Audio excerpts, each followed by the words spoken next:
Yes, we have our Bishop Oneil Williams. He is on the program today, and we're going to be talking about a very important subject. You really want to tune in. If you know any friends that are going through a hard time in their relationship, or they have already even gotten divorced and they're dealing with the fact that they're experiencing that, this is the program that you want them to tune into, because that's what we're going to be discussing today. But we're talking from the perspective of what men have to deal with when it comes to divorce. We have other programs, of course, that talk about what women experience during and through going through a divorce, but we're going to talk about it from a male perspective. And we really want you to tune in because it's going to be very interesting what you learn on the Oneil effect. And so I'm going to open up and introduce our host for today, Bishop Oneil Williams. Bishop Oneil. Good morning, everyone. Welcome to the O'Neill Effect. So happy that you're able to join in with us this morning in this program. And so this is our third program that I believe. And so as our host says, my name is Bishop O'Neill Williams, and I will be your host this morning. And so I would like to start out this morning, first of all, just to say, hope that you have had a good month since the last time we met, and also have had a good week and looking forward for a great weekend. This morning, this program is to empower and encourage you to win in life. That's the reason for the O'Neill effect. It is to encourage you. It is to help you to win in life, no matter what life throws at you. You are the hero of your movie. And God has not forgotten you. He just has a surprise ending that will shock the doubters about you. And so that's the reason why we look for topics that we believe can encourage you, enlighten you, and make your life a winning process. So, so this morning, I want to welcome you wherever you are across the globe watching the O'Neill Effect. Now, this show is piggybacking off of my book. And so please don't forget to order your book today. Stop the Procession is in pre-sale mode right now. It's only $15. And it says the title is Stop the Procession. It's your time to win. This offer ends soon, and we're asking you to get involved, order this book, get it on in production so that we can get it out to you. What we discuss on the O'Neill effect also comes from this book. It will be a part of the most of the highlights will be in this book. And so you will be encouraged. You will have this to go over every time you find yourself in a difficult place. You can read this. You can buy it as a gift for Thanksgiving, for Christmas, for someone. Many of you have already gotten this book, but I'm saying to my friends, please go out and get this book. Don't forget to order it. And so today, we're going to continue our program with my guest from the last program, Pastor McKee. But before we get into that and highlight that, let me give you just a little reading from my book as an intro to the program. And I'm reading where it says, I'm writing this book because I know what pain and failures look like, what it feels like to have the bottom fell out from underneath you. I remember getting up that Monday morning after resigning my church, feeling hopeless, with no job, no money, no career beyond pastoring, which has already failed me, and no one to call on, feeling unwanted. The feeling as if you will never come back is a bitter feeling to have. It leaves a nasty taste in your mouth. How do you pull yourself up and come back? Paul the Apostle always uses his experience as a lesson to teach others how not to walk down the same path as he did. It is therefore my intention to motivate and assist the next person whose life seems like it is driving you away from your happy place. You see, and to help you connect with the right sources that will help you to rise again. It is only over when you give up. So today, we're here to help you. If you have found yourself in a divorce as a man, today we're here to help you. Today we're here to give you some pointers. Because this program that was aired the last time with Pastor McKee, as we talk about his life and we look at the whole aspect of divorce in ministry, this program was so overwhelmed, and the response to after airing it was so overwhelming that we decided that we're going to do a part two. But this time, we're not going to do a part two trying to find out more about Pastor McKee, because we already know who he is. So me and him today, we're going, because I've experienced the same thing that he has, being a divorcee myself, and also him being that. I believe that we can be able to help you because we have been there. I think we can help you to master some things that you're going through. And so we're going to deal with 6 issues that men face in divorce. So before I go any further, I'm going to ask Pastor McKee one more time just to introduce himself, tell us some more about him, that because there are going to be people who are going to be watching who probably have seen the last program. So I'm going to ask him just to introduce himself and tell us something about him and who he really is.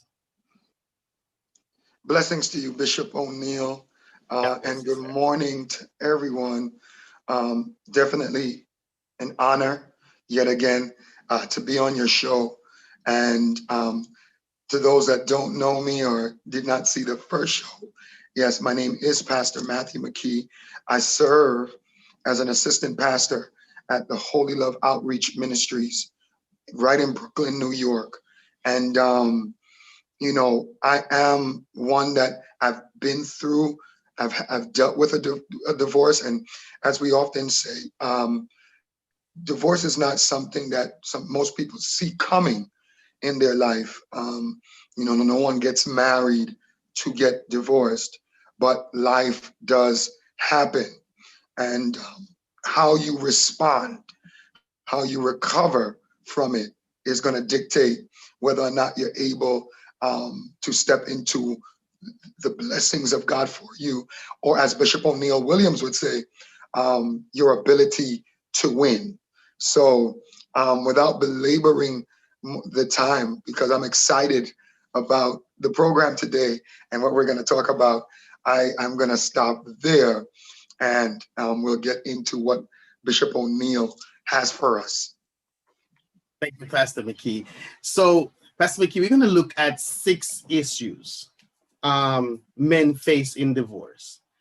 And hopefully you and I can dialogue through this and help some men. And the reason we're not being sexist, don't get me wrong, we're not trying to make it look like women don't face issues. But the reason we're touching on this, because the matureness of men don't seem like it has blocked the emotional aspect of going through a divorce. And most time people don't think that men goes through some issues in divorce and feel like we're too macho, we're too much of a man, so maybe it's the woman alone who faces all these emotional issues. And so we're going to talk from our perspective, what we have been through, and we're also going to look at some things that hopefully we can discuss. Now, first of all, divorce is not easy for anyone. It may be the right choice. It may be what needs to happen, but that doesn't make it simple or comfortable.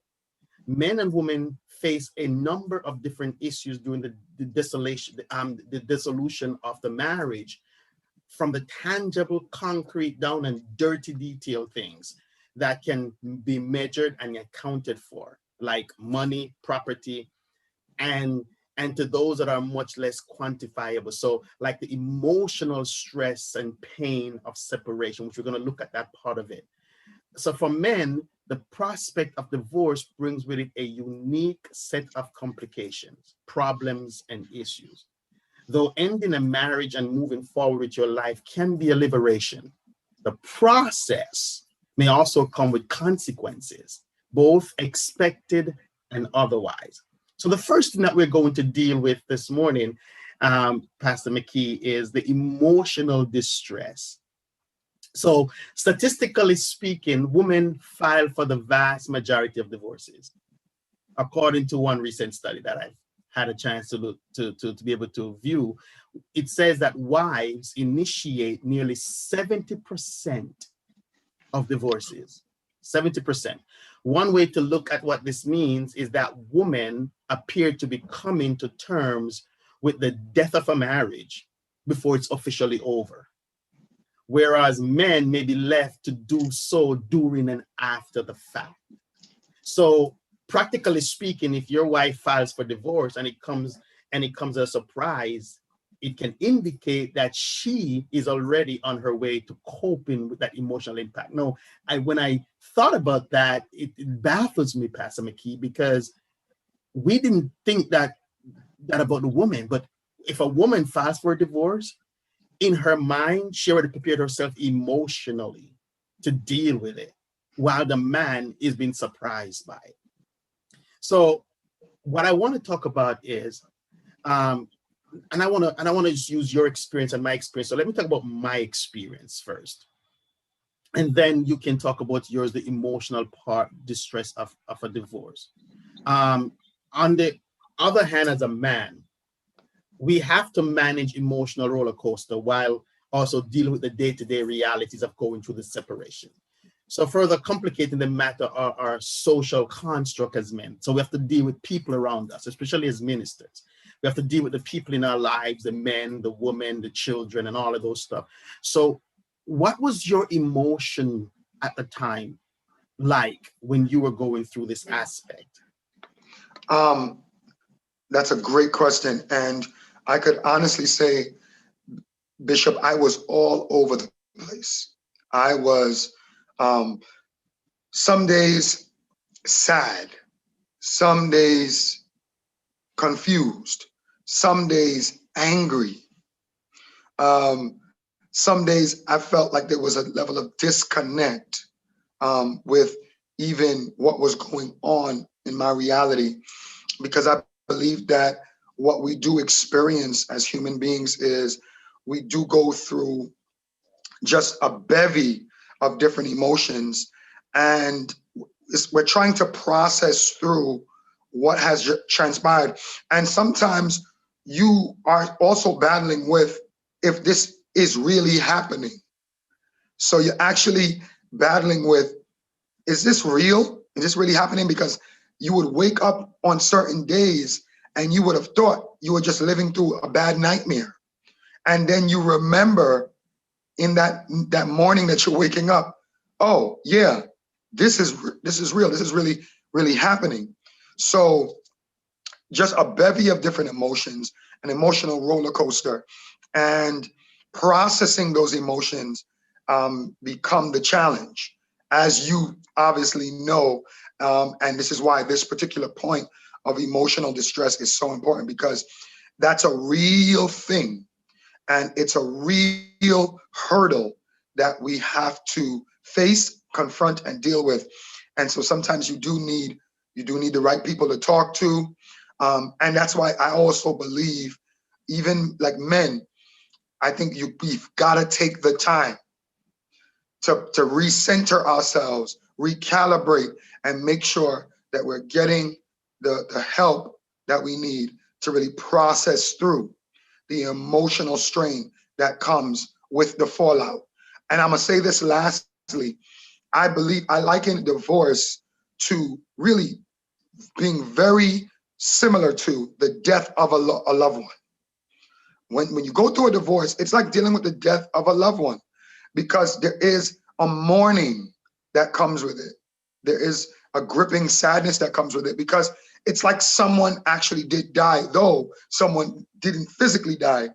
That relationship, it's come to an end. So it's like the death of a loved one. So that mourning and that grieving process is important that we pay attention to.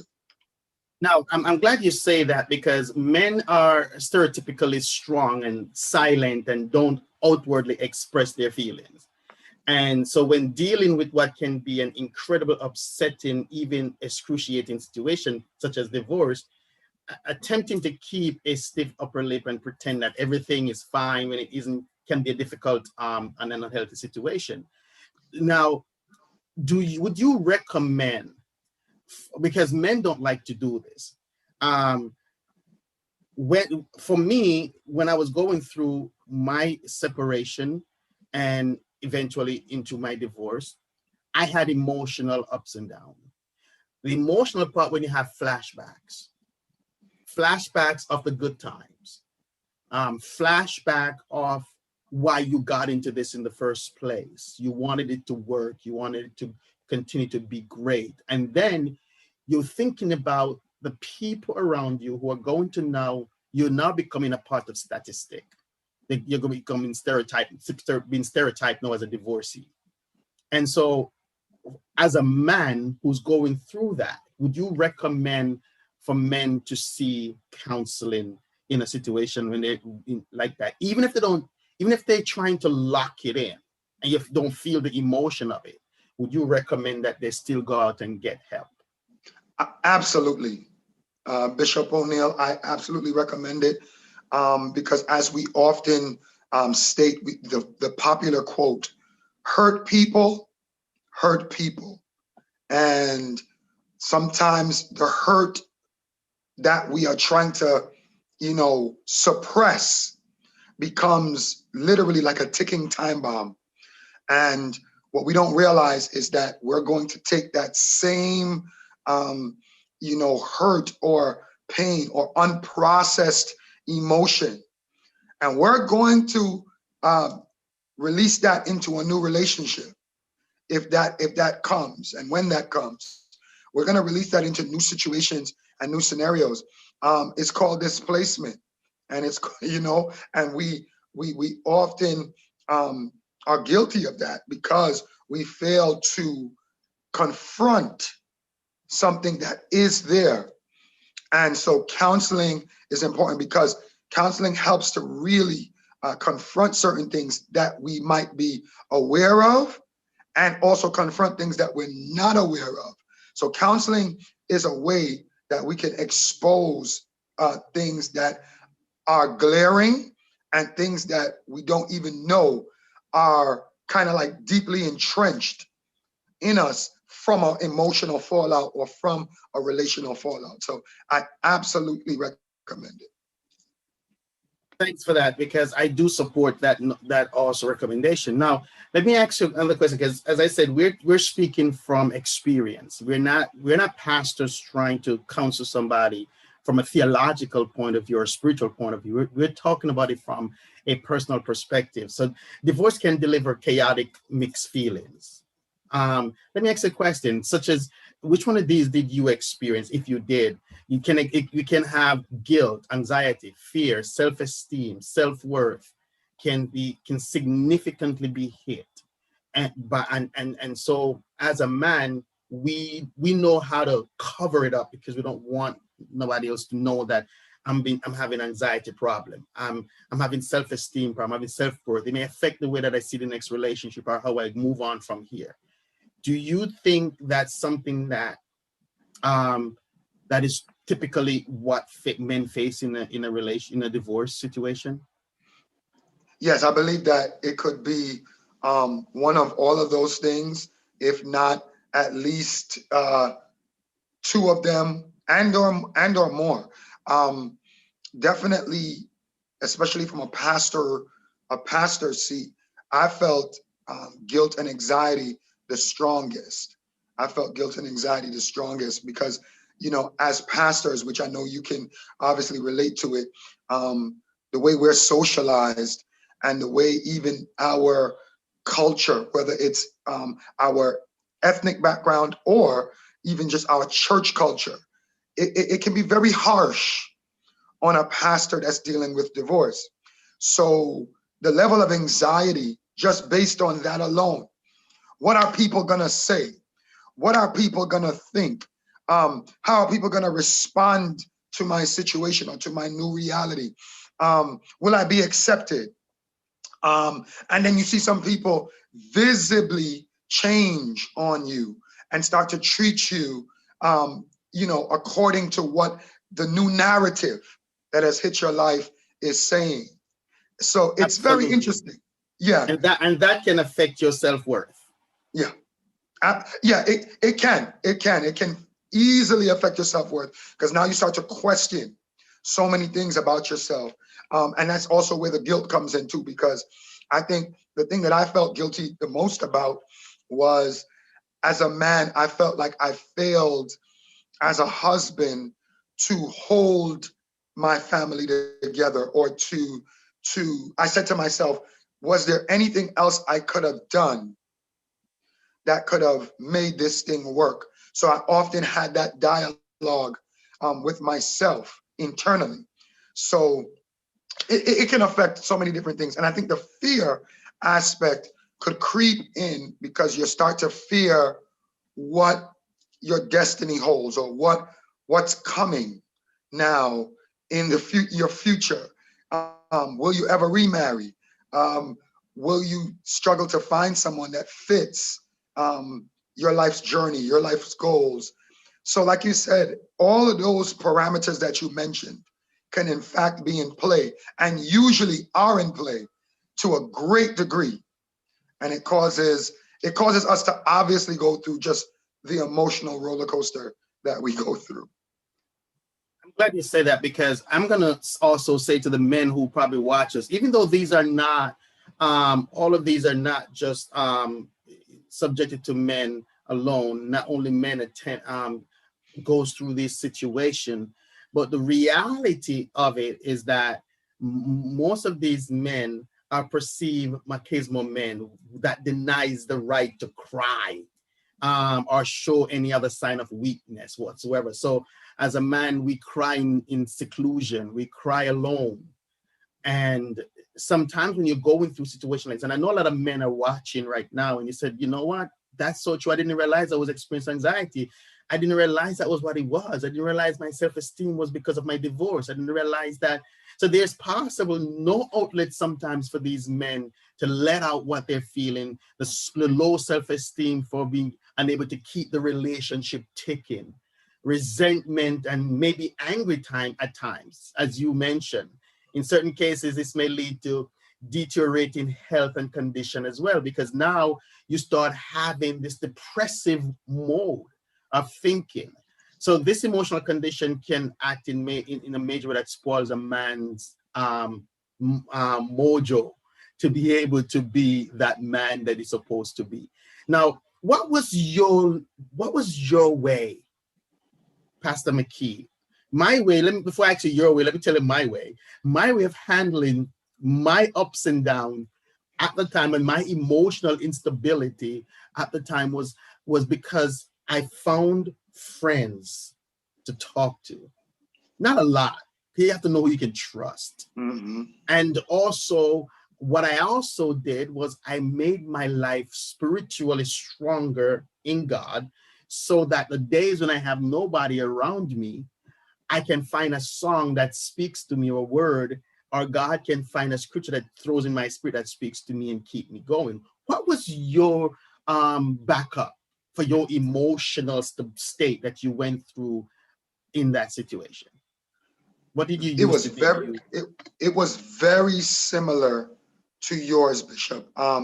I didn't go to a whole lot of people or speak to a whole lot of people concerning what was really going on in the core of who I was, because as you just wonderfully mentioned, you have to know who you can trust. You have to know who has the ability to speak into you, to also hear what you're saying, and to process what you're saying, and then to speak to it or speak into it in wisdom and in counsel. But so it was that. It was also the same thing. I went on a personal spiritual journey, of self-analysis, of self-building, of affirmations within myself, and also finding a deeper reservoir of who I was in God. So spiritual foundation is so important. It's so important because while I do obviously support counseling and seeking counsel, I believe that when you have a strong spiritual foundation, it has a way of steering and governing what's going on in your mind, and also what's going on with you emotionally, having that firm spiritual foundation. So those were the two things that I really indulged myself in. I read a lot, Bishop. I read a lot. Not only the Word of God, but I read a lot of books, much like the book that you have now, yes, you have now authored and are is about to be released. Those types of books, as well as the Word of God, are so helpful. It's so therapeutic. It's medicine, because it's so enriching to read about someone going through a similar life experience or their own personal life experience, that they have bounced back, they have recovered, and they are now kind of on the good foot, walking into their winning season. Because oftentimes to win at a high level in life, it usually comes after you've lost some things, So I truly believe that that's how I was able to process through, and what kind of got me back to a place of health and going strong now. Thank you, sir. Now, my second point that I want to jump at, and I'm going to ask you the question as we dialogue through this. Do you believe that marriage goes through a grieving process? Absolutely. Absolutely. Divorce, I should say. Yes, when you go through a divorce, it is parallel to the death of a loved one. It really is, because Or even something worse. died, or work exactly. Something died, something that you put time in, something that you put energy in, emotion in. You invested, not just just love, but you invested time, energy, emotions. You name it, you have invested. You literally planned a whole life with this person. That's why you asked them for their hand in marriage. That's why you did the vows, till death do us part, and all those things. You've invested something. You've given yourself to something. And when that thing falls apart, when you go through the process of a divorce, it is akin to the death of a loved one. And so it's so important that people that have dealt with divorce or are dealing with divorce, you must spend the time to grieve. The Bible says in Ecclesiastes chapter 3, to everything there's a season and a time to every purpose. And one of the things that God has given us time for is a time to mourn. And a lot of us skip the time to mourn, and we just try to rush and shellac ourselves into a new relationship. But the problem is, you're gonna mourn whether you want to or not. I'm glad you said that, Pastor McKee, because that is so important what you just said. I remembered, and for those who are watching, we're on our second point: men skip the grieving process. That's what we're looking at now: men skipping the grieving process. And I remembered when I wasn't divorced yet, but I remember when I went through the separation. And I remember one Good Friday, I was going to church, and that was the first Good Friday without my family. And I dropped down in the bathroom and cried like a baby, because I am used to going to Good Friday service with my son and my wife in the same car. And I cried like a baby. And I didn't realize I was grieving. I was going through a grieving process that we as men skip. But that day broke me for the first time.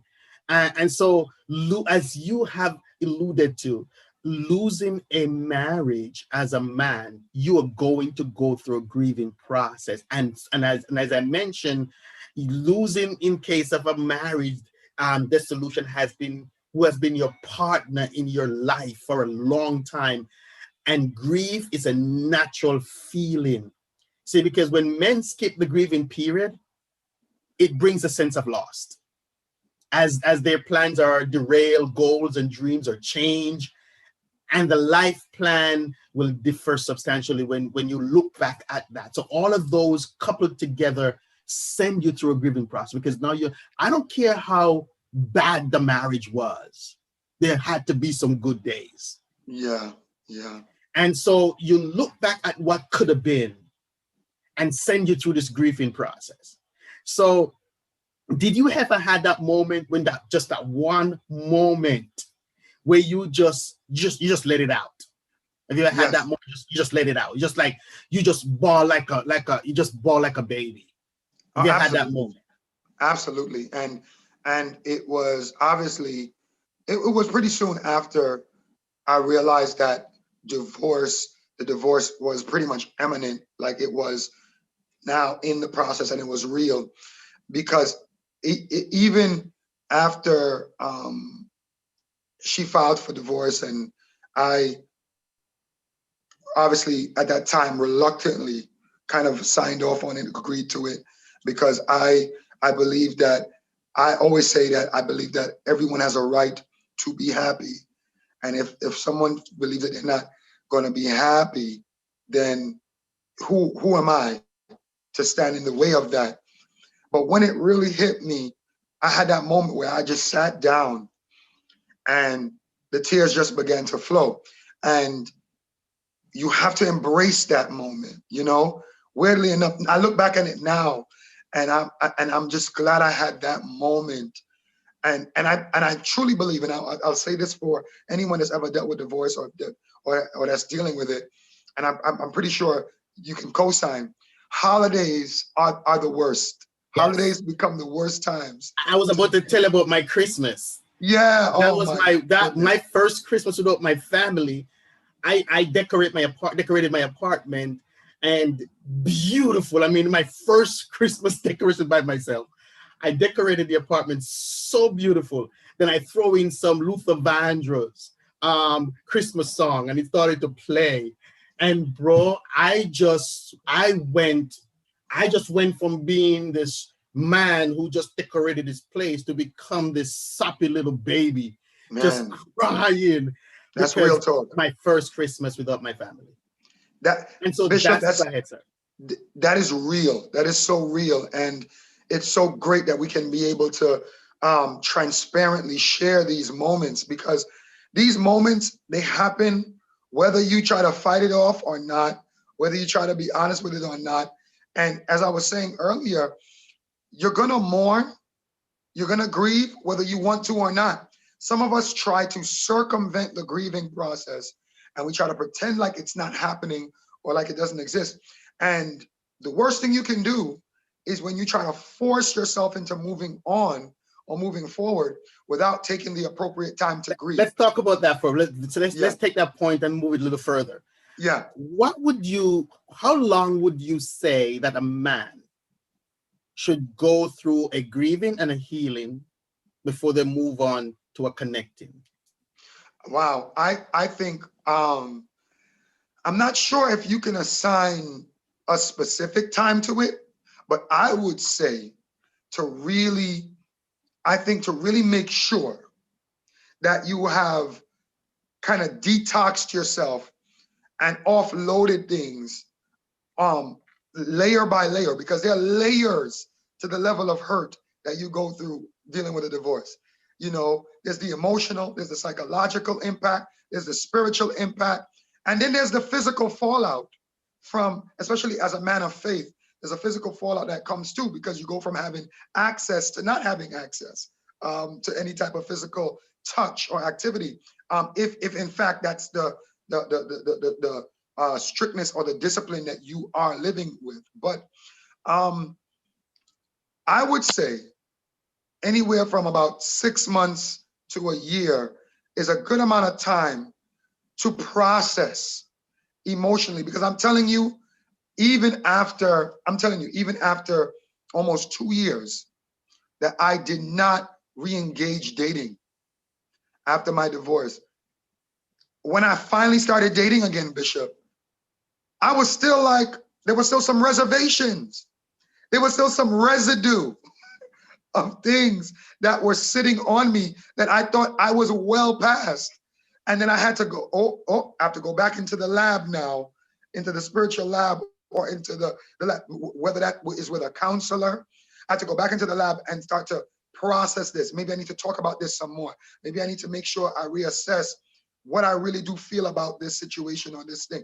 Because the truth be told, there's layers to it. And I do think it varies, Bishop, when it comes to you. And I'm telling you something. I think that it takes years to get fully over certain things. Because I'm telling you, after 2 years, Bishop, there were still some soft spots.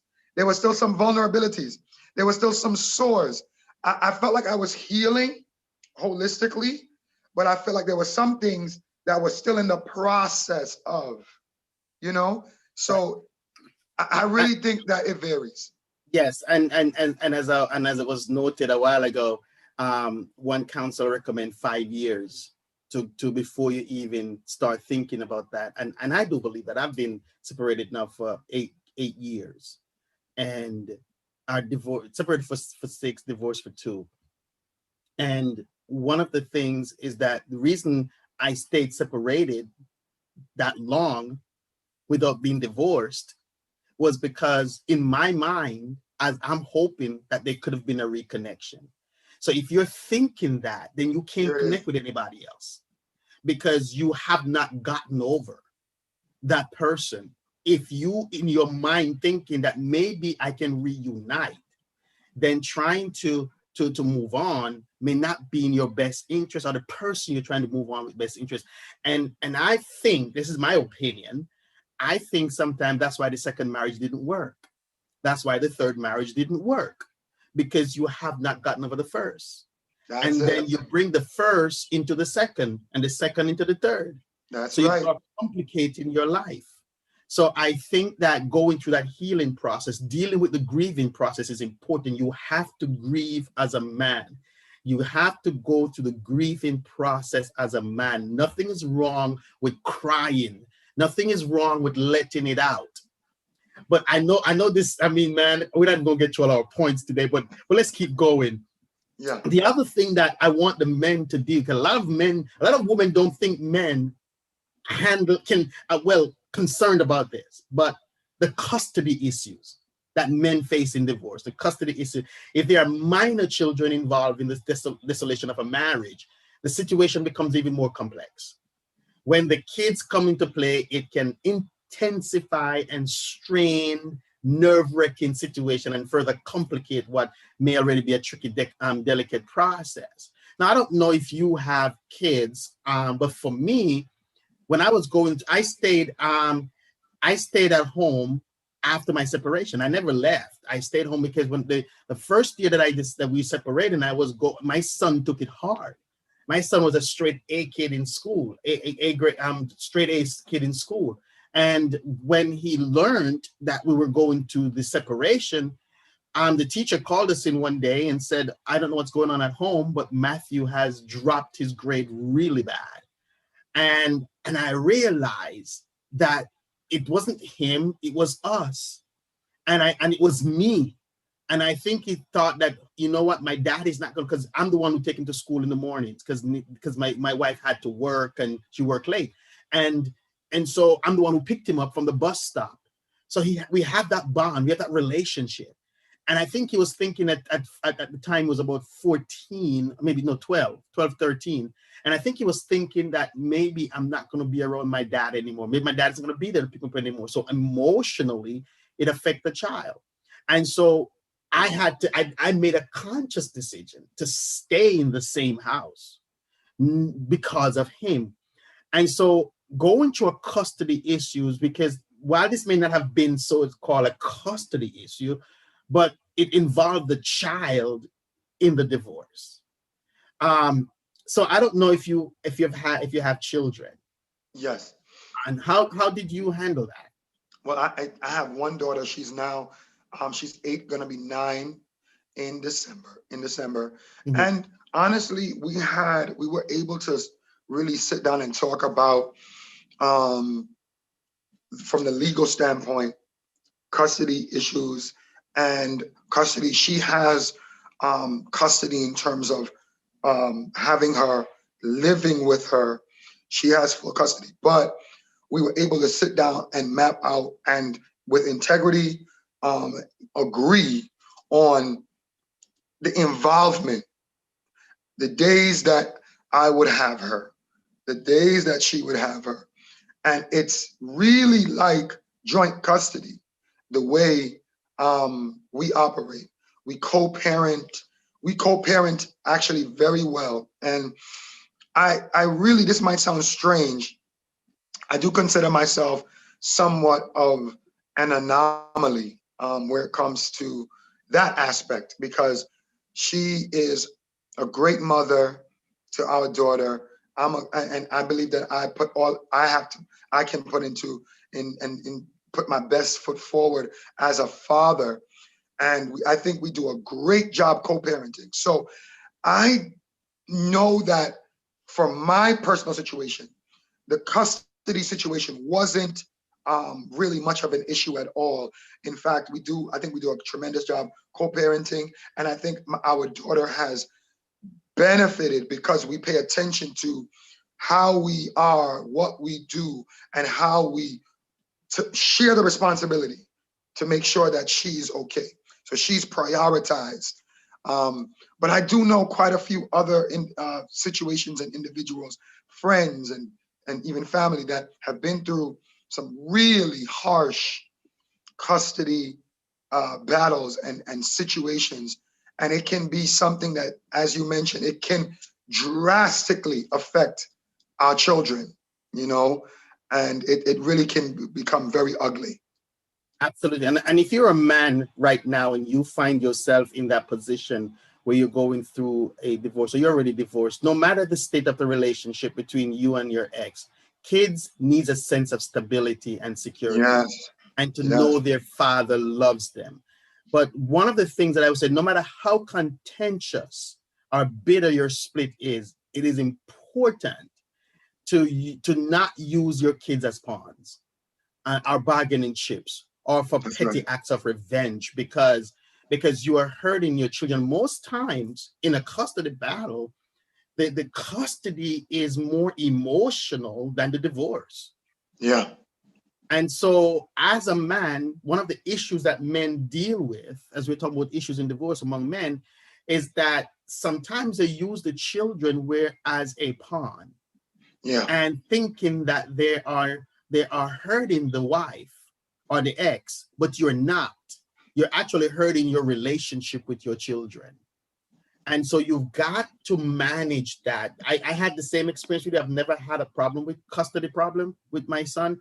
And so, but a lot of people have gone, I've learned of people who have gone through those stuff, lost, you will lose the respect of your children if you don't handle it properly. So we got men have to know how to deal with the cost of the battle. The other thing, I'm going to jump to this point, Pastor McKee. We're probably going to touch this another time, but one of the things that affect men a lot in 21st century divorce situation is financial worries. The financial burden of divorce can be substantial. Just the process of dissolving a marriage may be very well costly. It can be costly. There are legal charges, especially if you have properties and assets together. Beyond these expenses, your final settlement in terms of most time in a divorce, the man has to leave. Most time in a divorce, the man moves out. So you got to start think about new place, new furnitures, new things. But the most important thing that we've seen in this 21st century is that women don't sit at home anymore and babysit. They are hard workers most time, making more money than the man. And so in a divorce battle, if that's the case, men deal with financial worries that can also emotionally affect them. And so my thing to you is, if you were to talk to a man right now who's going through that, and he may say to you, Pastor McKee, my wife was the breadwinner, making more money, not really the breadwinner, but she was making more money. If I leaving her now, I don't know what I'm going to do. What would you say to that man? wow, that's a very prolific point you point out, because when a man feels a sense of the inability to take care of himself or to provide for himself and his family from a financial standpoint, it is one of the greatest blows to the masculinity of a man. Yeah. It's one of the greatest blows because we are wired a certain way as men, to be providers, to be priests, protectors, providers. And when we feel an inability to do so, it can be a huge shot to our masculinity and our sense of wholeness and even empowerment as a man, So I would say to that person, number one, um, you have to be able to somehow manage the stress and anxiety that will come about by that feeling of helplessness. Why is it important to manage that? Because for you to be able to formulate a plan of action, the steps of how you're going to now position yourself going forward to change that dynamic, that financial fallout. You're gonna need your mind. You can't lose your mind because you're gonna need it in order to plan and to organize and to focus on possibilities going forward of how you're gonna recover. So first thing I would tell them, don't stress out. Don't let anxiety overwhelm you. Try to calm yourself, calm your fears. But most importantly, too, I would also say to that individual, to that man, you must find people that you can really talk to and confide in, the people that can help you. And that takes a lot to get a man to that place of vulnerability. Because, we do have healthy egos as men, right? The male ego is a real thing. And there is a part of the male ego that's healthy. There's a part of it that's unhealthy, but there's a part of it that's healthy. And you got to find, and this is where brotherhood, I truly believe, this is why I believe in the power of brotherhood. Because a man going through divorce, I can honestly tell you, the brothers that I have in my life, the men of God, the brothers, whether they're on equal paring in terms of the level of ministry or even sons that I have in my circle, helped power me through emotional fallout, financial fallout, psychological fallout, all of that, all of the fallouts that exist through divorce. The brotherhood that exists in my life helped power me through it. So I think it's important for men to find brotherhood, quality brotherhood that you can lean on in times of fallout. So that's what I would say to them. I'm glad you said that. And the other thing I wanted to add to that, that's a very good point about finding support stream that you can rely on to help you emotionally go through this. And that's the reason why these issues that we're talking about are so important, because you have to take them step by step. You have to learn how to handle different steps of that you're going to face in this situation. And you meant, and I mentioned, and as you mentioned, when your wife filed for divorce, and as I mentioned in my beginning, is that when a woman files for divorce, she already prepared, or she gonna move on from here. She already have things in place. Most times it's the man who's catching up. Yep. And she already put things in perspective. And so from my point also, I want to say, if you're a man and you find that you are being disenfranchised by this divorce financially, for me, I was. And because I was a pastor and full-time pastor, and a full-time pastor, if your wife is in a certain career, she's going to make more money than you as a pastor. And I remembered and not only the fact that I was a pastor, but the fact that I felt like I want to walk away from the church for now. I felt like I don't need to be a pastor right now. And so I had to walk away from my financial income. One of the ways, and so I always thought about, how am I going to survive? How am I going to live? Because that with your spouse being your financial partner, and then your job being your financial stream, both are gone. How do you It affects your manhood. It affects your self-esteem. And one of the ways that two things happen for me that I want the men who are listening to me to understand. First of all, reinvent yourself. Reinvent yourself. Go back to school. Because you're never too old to learn, and school now comes to you. You don't have to take time to go to a building. It comes to you. So go back to school. That's one thing, and that's one of the things that I did. The other thing that I did was trust God. You've got to trust God in this process, because it was God that kept me financially. I had to learn now to get prophetic income. What I meant by that, where someone would come and say, Pastor, the Lord told me to send you this. The Lord told me to send you that. And as a man, you don't want to keep taking stuff, but the Lord is telling people to send you stuff. And so you have to be in that process where God is now keeping you in your desert, because divorce drives you to the desert. It can drive you to a lonely place. It can drive you to a barren place. It can drive you to an empty place. And so you've got to become now the person that has an connecting ears, that can hear from God when he's speaking to you, and allow him to provide for you. And believe me, I don't know how I survived it, but only I can say is my will to live and God. And that's what I want to say to the men who are watching, is that if you find yourself going through that, have a will to live. Have a will to live above where you have fallen. And so it's in my book. Please get the book. Please get the book. I'm not afraid to tell you.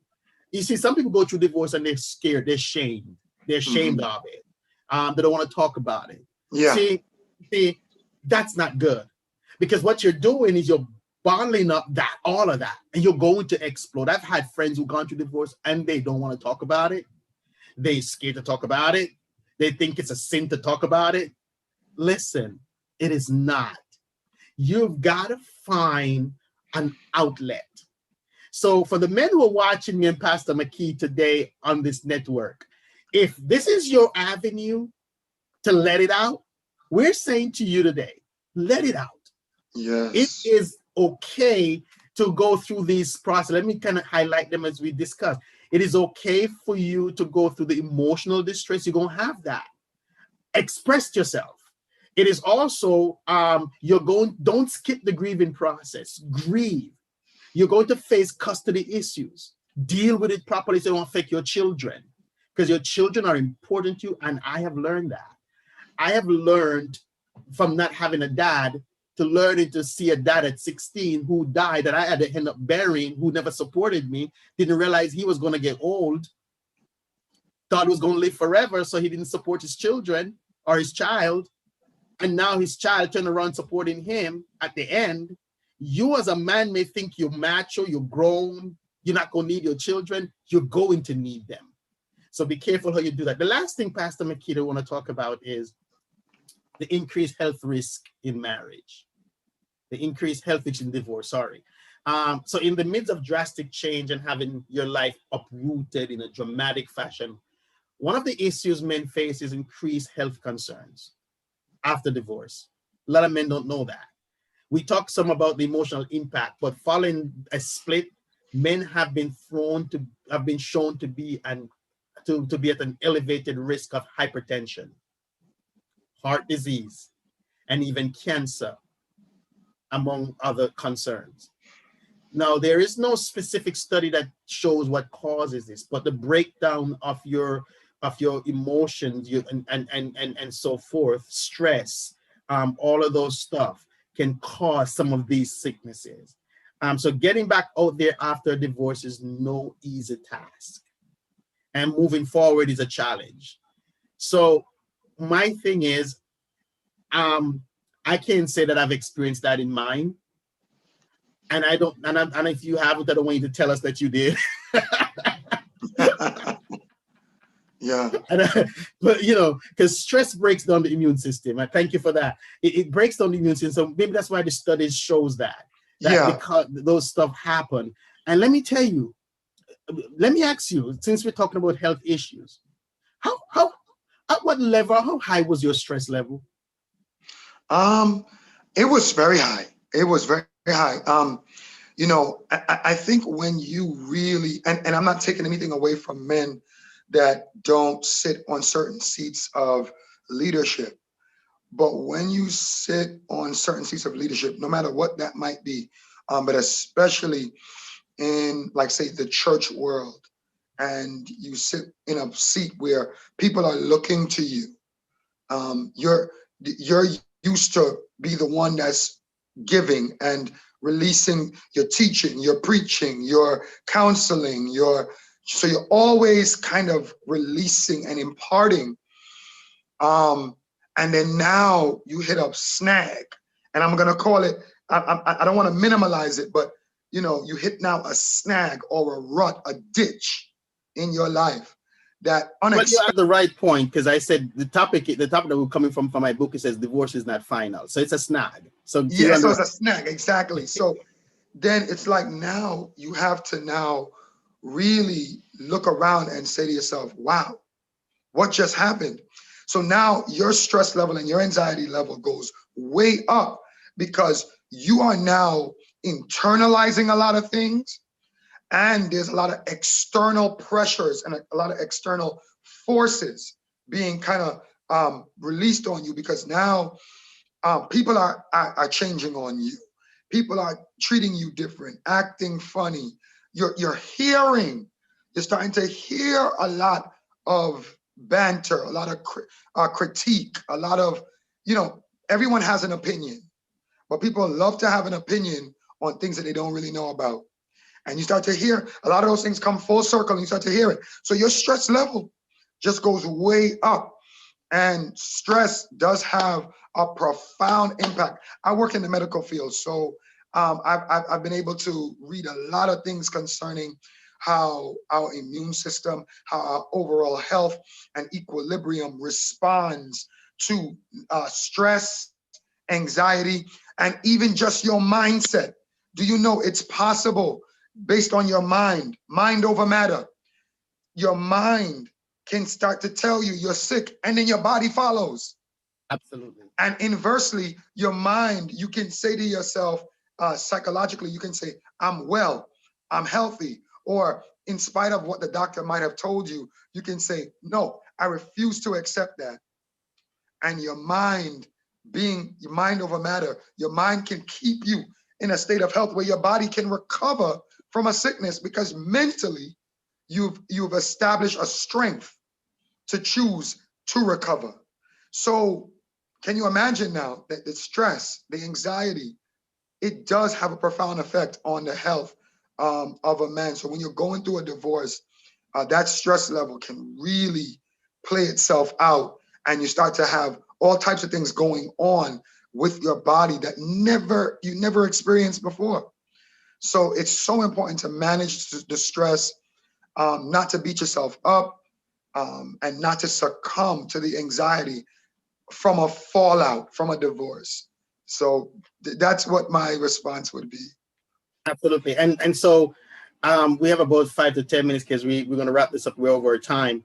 Now, let me say to the men who are watching us, dealing with the whole health issues right now, the loss of a wife and possible children can be monumental, even crushing to you. So facing a new uncertain future, it is easy for men to sink into depression and turn to alcohol, drugs, other high risk behaviors to fill that void. Suicide rates tend to increase in men in the wake of a divorce.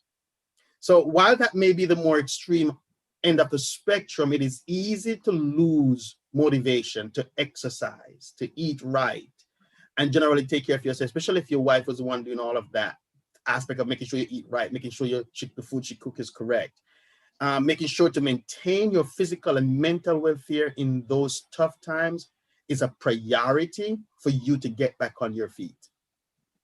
Because if you want to go on with your life, no woman want to take up a man who's broken. You've got to learn how to keep yourself healthy mentally, psychologically, and also emotionally. Absolutely. Because if you don't do that, you're going to pass that on to the next person in your life. So when the next person coming to your life does not get a husband, but get a broken baby. And so that's why these are just some of the issues men face after divorce. Things are changing out there in our world. Though it's a gradual process, social roles are evolving. Men are no longer always expected to be the sole breadwinner or to be stoic and stone faced when confronted with painful issues. Stay at home dads are increasingly common. Child rearing is no longer the exclusive domain of the woman. And so the shift in all of these stuff affects men differently than it would have affected men 20 years ago. And so 20 years ago, the man most time would have had the handle while the woman had the blade because he's bringing in the dough and she's having all these kids. Nowadays, women are managing their bodies more. They're managing their how many kids they have so that they don't get left with the bag. And so things are changing. Divorce can be trying, can be a difficult time. There are a number of issues that men face, and these can be tricky times. But one way to make your case flow smoothly in a divorce in terms of your life is to make sure that number one, that God is the center of your life. Never, ever lose God in the process. Never lose God in the process because you're going to need him. And I have learned that. I have learned that I needed God more than I needed him in my marriage. I needed him more in my divorce. And that was a reality because one of the things that divorce brings on us as men is a sense of loneliness, which my last point, and I'm getting there now. How do I handle being single? How do I handle now going back to being single? Talk to me, Pastor McKee. You have about 2 minutes. How do you handle going back to being single? What did it take for you? How did it affect you? How do you move back into the world of single man? It is a complete rewiring. That's the phrase, or that's the word I want to use. It is a rewiring because you go from having physical access, sexual access, to not having it.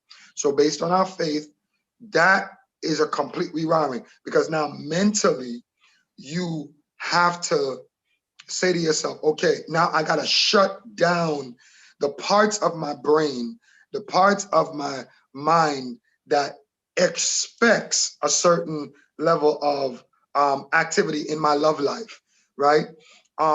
Because now you have to retrain yourself to discipline the nature, that the normal part of who we are as men that has a sex drive, and that you're gonna feel what you feel, and you're gonna want what you want at certain times and certain moments, and that's normal, that's natural, it's healthy. But the truth of the matter is now you're not married, or you're not with that person that you had access to routinely or regularly. So now you have to rewire yourself. Then there's that emotional fallout, right? Because now that support system, or having that person in your corner that you could go home to and just talk to, and that companionship is not necessarily there either. That's a rewiring too, you know? So you have to really, you use the word, and I think that it's so appropriate right now.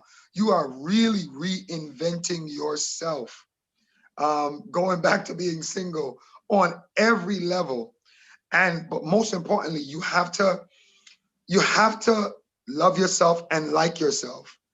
And you have to value yourself enough to know this might be a necessary part of my journey to rediscover who I am, to rediscover my real values, the things that I rest on, and the things that I'm willing to build and rebuild to become a better version of myself. So that for the next time, because for all intents and purposes, I know you can say the same, I know I can say the same.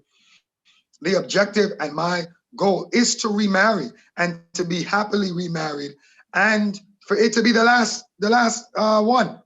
'Cause I'm not gonna do it again. But that's the mindset, that's the goal. But I want to be the absolute best version of myself than I was even that first time. And Thank so you, that's how Pastor. you structure. Thank you, Pastor McKee. Oh, it was great talking to you today, man. A great session. Oh, same here, Bishop.